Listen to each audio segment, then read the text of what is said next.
माणसा तालुकाना सोलैया गामे आवेला રહેણાંક વિસ્તારમાં દુર્ગંધ મારતી હોવાને લઈને મામલતદારને આવેદનપત્ર આપવામાં આવ્યું હતું।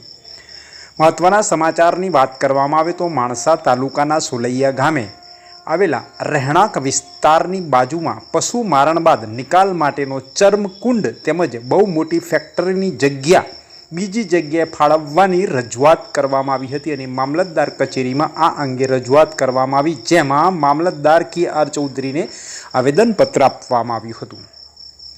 માણસા તાલુકાના સોલૈયા ગામે ચર્મકુંડ લોકચર્ચાનો વિષય બન્યો છે।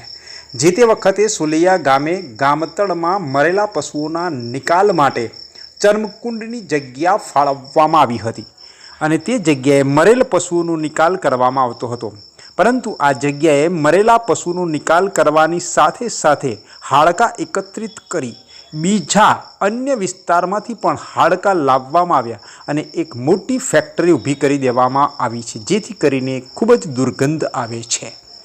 આજુબાજુના વિસ્તારમાં આવેલા રેસિડેન્શિયલ વિસ્તાર હોય જેને લઈને દુર્ગંધ મારતી હોય, લોકો પરેશાન છે, જેના ભાગરૂપે ગામના સરપંચને પણ રજૂઆત કરવામાં આવી હતી।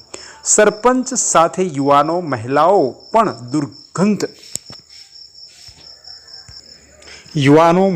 પણ મોટી સંખ્યામાં દુર્ગંધથી છુટકારો પામવા માટે માણસા મામલતદાર કચેરી આવ્યા હતા અને મામલતદારને આવેદનપત્ર આપવામાં આવ્યું હતું।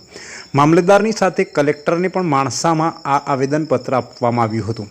માણસા તાલુકાના માણેકપુરા અંબોડા ગામની મુલાકાતે આવ્યા હોવાથી અચાનક ફોન આવી જતાં તેઓ સોલૈયા ગામના યુવાન અને મહિલાઓનો આવેદનપત્ર આપવા માટે મામલતદારશ્રીની રૂબરૂ મુલાકાત અને રજૂઆત કરી અને અડગ રહ્યા હતા, જેના ભાગરૂપે સોલૈયા ગામના માણસો દ્વારા મામલતદાર કચેરી ખાતે મામલતદારશ્રીને આવવાની રાહ જોઈને બેઠા હતા અને 5:30ના સુમારે મામલતદારશ્રી આવી જતા રાહતનો શ્વાસ લીધો હતો। યુવાનો તેમજ વૃદ્ધો મહિલાઓ પોતાની વ્યથા અને વેદના પણ રજૂ કરી હતી। આવેદનપત્ર સ્વીકારી સત્વરે આ સ્થળની મુલાકાત લઈ આ સમસ્યાનો નિકાલ કરવાની પણ ખાતરી આપવામાં આવી હતી।